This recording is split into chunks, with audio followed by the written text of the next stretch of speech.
Hi everyone, today we're going to do a comparison video between the Powkiddy A20 and the Pandora Box Mini.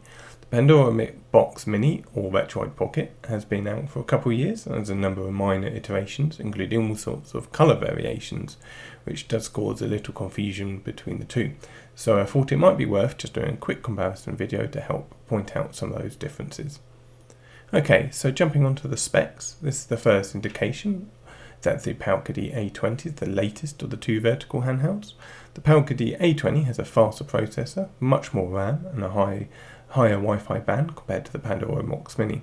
On paper, they've got the same spec display, though I'll do a screen comparison later, and the Pandora Box Mini has a slightly bigger capacity battery.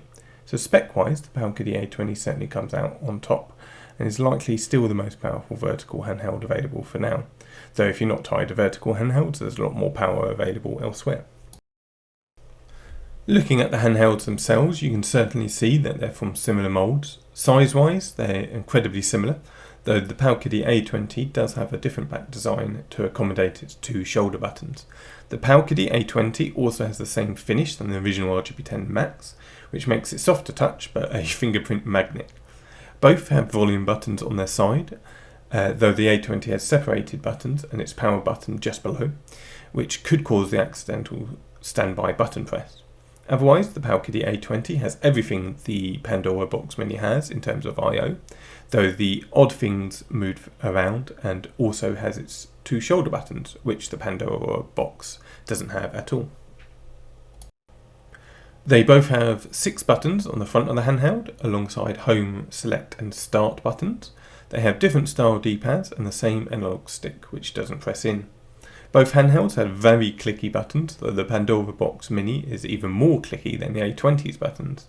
Not to say that the A20's buttons are quiet by any means though, both have very audible clicks whenever any button is pressed. The buttons of the Pandora Box Mini have their key labelling within the buttons themselves, while the A20 have their labels just underneath. The buttons on the A20 are a tiny bit smaller, but this isn't really noticeable outside of a zoomed in close-up like this one. They both are very clicky, but the 6-button layout does work for arcade and Sega consoles due to the controller layout at the time. The D-pads are very different, with the A20 having a big, traditionally plus-shaped D-pad, while the Pandora Box Mini has a disc equivalent. I covered my dislike over the A20's D-pad over in my Pacific Powkiddy A20 review, but the huge inner circle and longer than normal arms just ruins the ergonomics for the D-pad for me. It makes travel that much harder than it should be, and although the Pandora Box Mini's D-pad design isn't too much better in my opinion, the disc-like design makes it the better alternative of a bad bunch, just due to how the disc design makes it much more forgiving when you're travelling along its axis. The Powkiddy A20's controls are also hampered in some games due to its stock firmware's inconsistent emulation. For example, having both handhelds running Marvel vs. Capcom 2, I can't consistently pull off the same combo in the A20 using what is essentially the same joystick. Though I don't think this is a hardware fault, because you can hear audio inconsistencies within the emulation, with it running faster or slower for a split second, which introduces bizarre latency within its controls.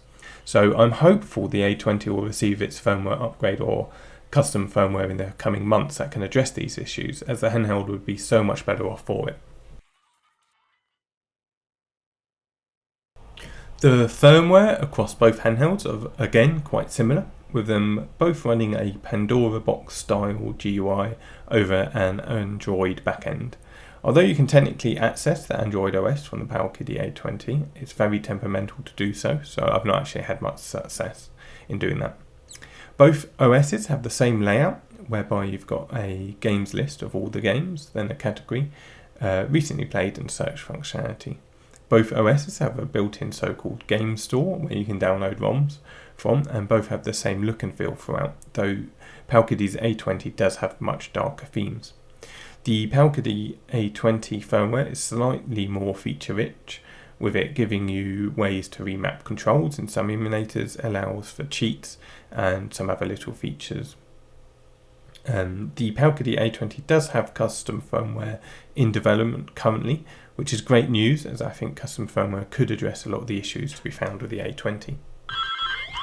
Display-wise, the specs for the screens on paper anyway are the same, and as such they both look very similar side by side.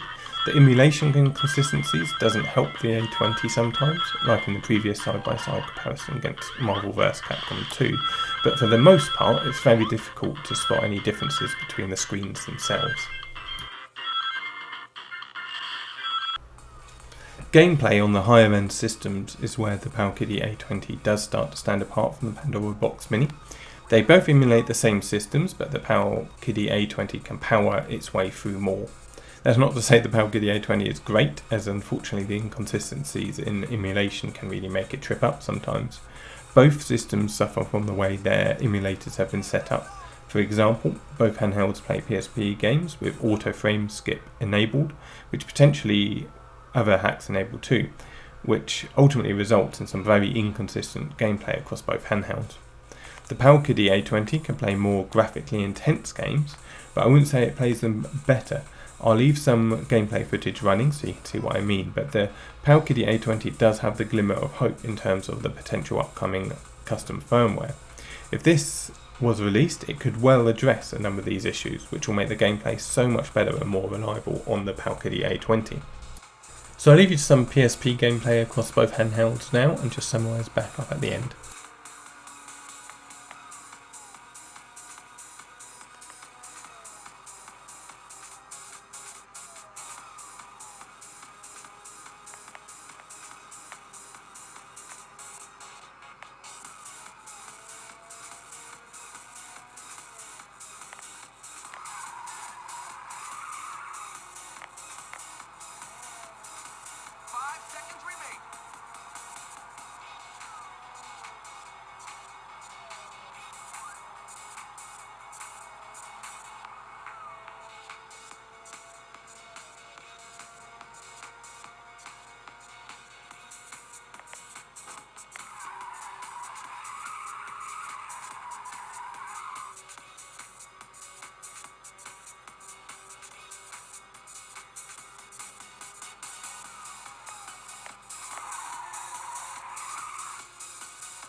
So I hope this video helps outline some of the differences between these two very similar looking vertical handhelds.